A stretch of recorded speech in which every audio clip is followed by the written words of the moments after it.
Bonjour, aujourd'hui nous recevons Dominique Mendez. Bonjour Madame Mendez. Bonjour Monsieur Cuche.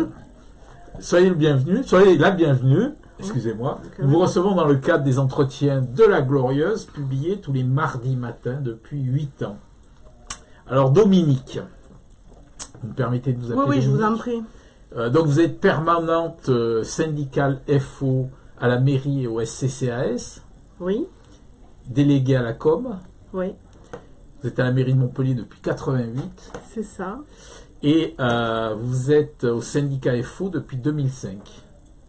Oui, c'est ça. Et nous vous avions reçu il y a 2 ans et demi. Depuis a coulé de l'eau sous les ponts. Et donc on va parler de ce dont tout le monde parle à Montpellier et dont nous parlons dans la prochaine version de la Glorieuse, c'est l'opération Gomorrah à la recherche des 297 agents qui roupillent au lieu d'être en poste à la ville. Donc mairie des bandades au sein du personnel. C'est le titre du journal. Oui, vous pouvez employer ce terme si ce n'est que nous, Merci. on sera beaucoup plus mesuré. Hein. On ne parlera pas d'emploi fictif réel sur la totalité, parce que ça serait faux, ça serait intellectuellement malhonnête. Il y a plusieurs cas de figure. Il y a qui sont à la fois chacun dans un volet différent, quelque peu illégaux quand même. Hein. On va revenir là-dessus, Ouais. si vous permettez. D'accord. Alors, ça c'est la une du journal. Oui. En article important, il y a le voyage en Chine aussi. On revient sur le voyage en Chine. L'argent public et zone grise. Un voyage sauce salée pour les administrés montpelliérains. C'est toujours la même histoire. Oui, mais là c'est le volet politique. Hein. Nous on est intervenu là-dessus que parce que on voudrait avoir le montant de façon à savoir si quand on voit que dans les écoles ils n'ont plus de papier pour essuyer les mains des enfants, nous cette dépense-là nous semble excessive alors qu'on sait tous que la ville est en le rouge. Maintenant, les choix politiques de Monsieur le maire le regardent. On a estimé, on a fait une estimation sur le prix du voyage, 10 jours en Chine, à droite et à gauche, ça a coûté à peu près 150 000 euros. Je pense que vous en êtes très loin. Ah, Voilà. Nous, c'est pas le chiffrage. vous êtes à quel chiffrage? Pratiquement le double. D'accord. Par contre, nous, on a du mal à comprendre qu'on est payé, c'est ça qui nous dérange le plus, hein, c'est que la mairie est payée, ou la métropole, peu importe, puisque les salaires sont mutualisés, c'est 50-50, est payé un voyage à des chefs d'entreprise pour qu'ils aillent faire leur business, au détriment des conditions de travail au quotidien des agents, ou même vos collègues, hein, vous n'y avez pas été, vous, monsieur ? Vous n'avez pas été invité? Moi, je ne fais pas partie des journalistes qui sont dans les petits papiers. Parce qu'il y a pas mal de journalistes qui, maintenant, on comprend que leurs déclarations dans la presse sont un petit peu plus mesurées dès lors où ils ont voyagé aux frais de la princesse également. Bon, dans notre publication de mercredi, Trump, bad news pour nos vignerons, l'élection de Trump. On revient aussi sur l'avenue de Guénaud à Montpellier avec Objectif Lune pour les droites qui se regroupent. Et enfin, un article sur Delafosse et ses balcons secrets. Vous connaissez pas les balcons secrets? Alors non, c'est ce qui se passe à la Paillade, dans le parc de la Paillade. Non, on connaît pas. De la Mosson plutôt. On connaît pas et ça c'est pas notre problème. Ah mais c'est important quand même. Oui, c'est non important, mais c'est pas le contraire. Mais nous politiquement on veut pas glisser sur tout ça. Nous ces balcons secrets on connaît juste des coursives éventuelles de la mairie. Est-ce qu'il y a des balcons secrets à la mairie? On sait pas. Il faudrait demander à Abigail. Peut-être qu'Abigail vous le direz dans ses chroniques, nous on ne sait pas.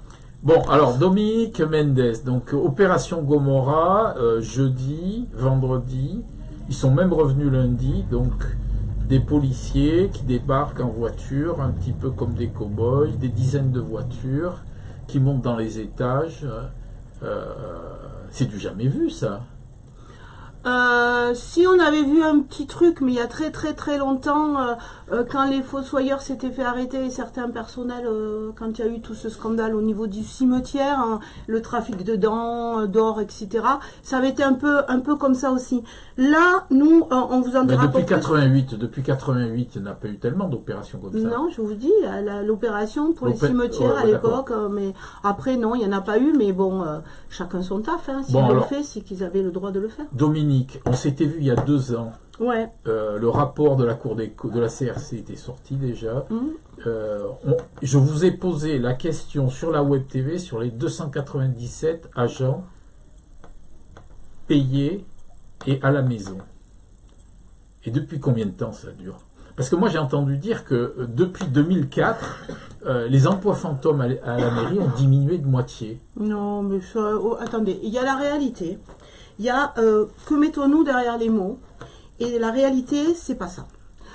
Effectivement, sous Hélène Mandroux et Jacques Vallée, il y avait une trentaine de postes de personnes en attente de redéploiement pour restrictions médicales ou autres. Ok. Ce chiffre-là a augmenté sous Philippe Sorel. Ce qui est certain, c'est parce qu'aussi il y a la pyramide des âges qui fait qu'il y a l'usure sur certains métiers particulièrement pénibles, comme les ASEM, les auxiliaires de puère, les agents voirie, qui ont vite le dos coincé, etc., qui a augmenté ce contingent de personnes... De 30 à 297. Attendez, s'il vous plaît. Sur le contingent, oui, on était à l'époque 4500 agents, donc effectivement, ça paraît beaucoup. Ça, c'est une chose. Il y a ce contingent de personnes qui sont inaptes à leur poste de travail, mais pas à tout poste, donc il faut former, etc., etc. Là où nous, on n'est pas d'accord, et où je pense que la loi n'est pas d'accord, c'est pour ceux qui ont été écartés et qui attendent un poste parce qu'ils sont privés d'emploi par le patron, c'est-à-dire qu'ils n'ont pas de restrictions, ils pourraient travailler, pas de qualification obligatoirement demandée, ils pourraient occuper n'importe quel poste de catégorie C dès demain, et ceux-là, on les prive d'emploi, et ça, c'est pas normal. C'est-à-dire, attendez, je veux juste finir, c'est de fait des agents comme les cuisines centrales, les convoyeurs qui se sont vus privatisés du jour au lendemain et à qui on n'a rien proposé. Il y en a combien? Il y en a combien de ces agents? Il y en a un certain nombre. Plusieurs centaines. Non, je dis pas ça parce que le nombre, on l'a écrit, monsieur. On l'a écrit. On n'est pas sûr du chiffre puisque l'administration n'en est même pas sûre, elle.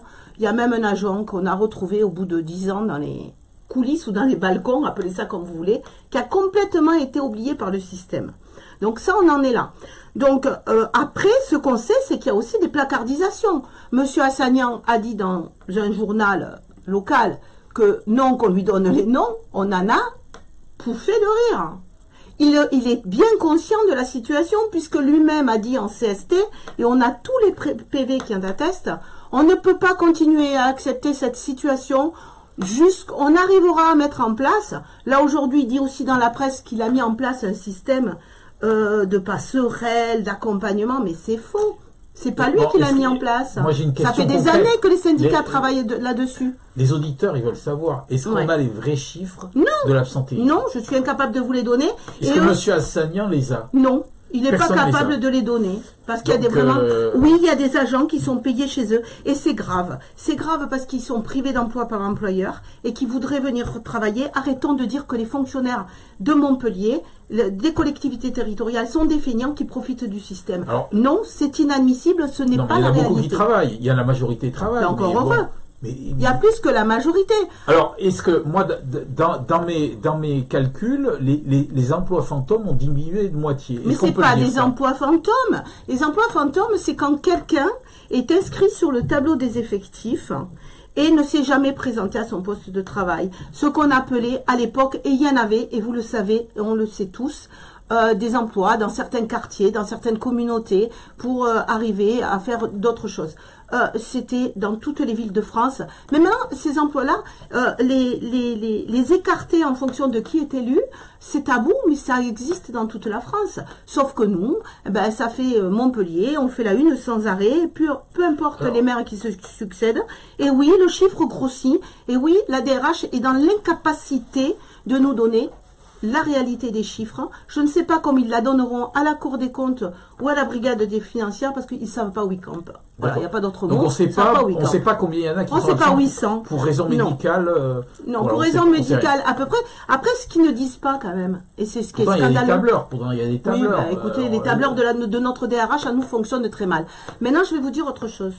Quand même, n'oubliez pas, vous êtes au courant que en conseil municipal, il y a 2 ans, certains élus ont accusé les médecins de Montpellier de dealers du certificat médical.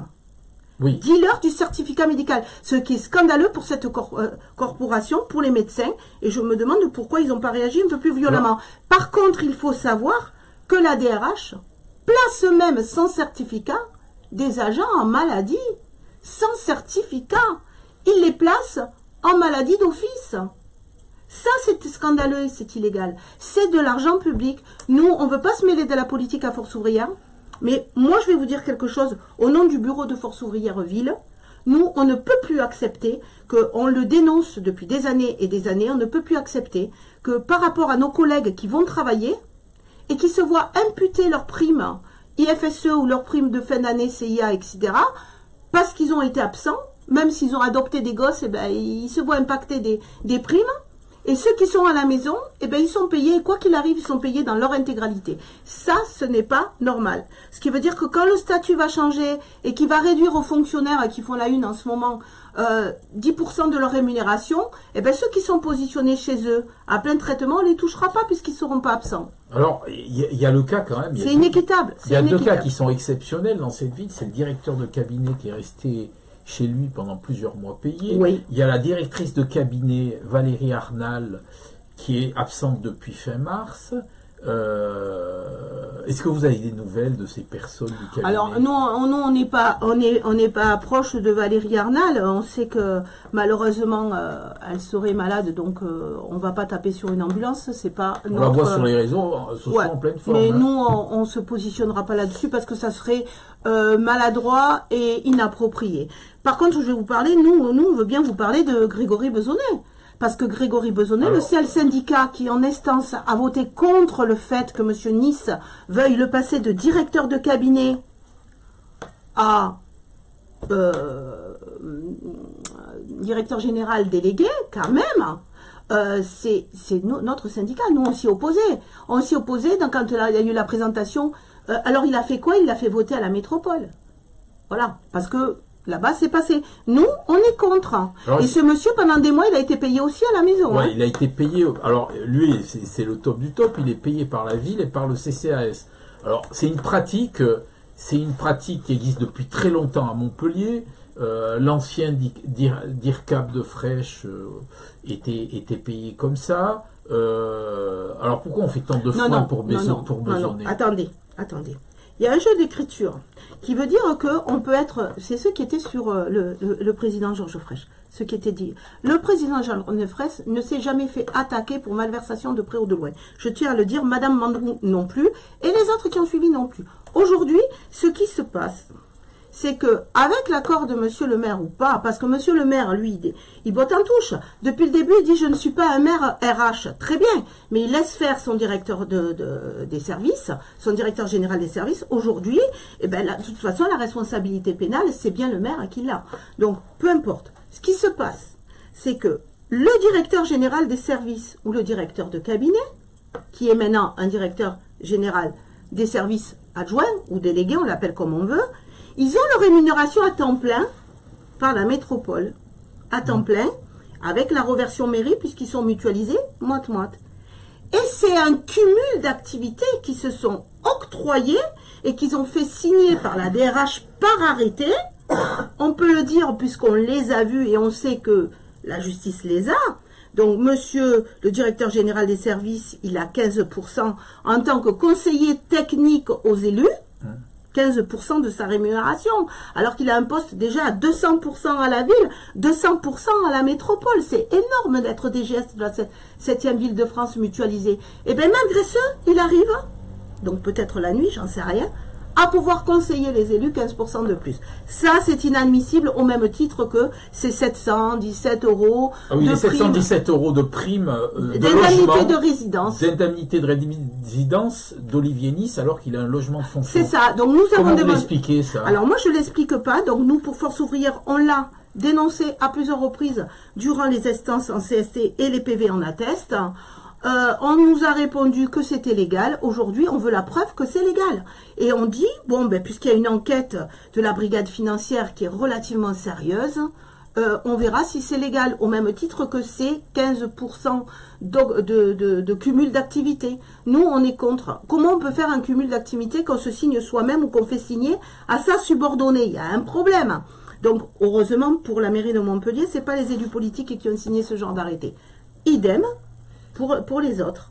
Alors 12 millions de salaires en trop par an, pour des gens qui ne travaillent pas, multiplié par 10 ans, ça fait 120 millions d'euros. C'est énorme. On est sur des sommes stratosphériques. C'est ça. Alors, est-ce que c'est la réalité? Moi, je ne vous le dirai pas. Ceci dit, quel est l'état d'esprit dans les services de la ville? Ils sont furax depuis jeudi. Tout le monde voit que quand on est malade, à la mairie de Montpellier, on nous enlève du salaire. Donc, ils ont mis en place quelque chose bien avant que le gouvernement le mette.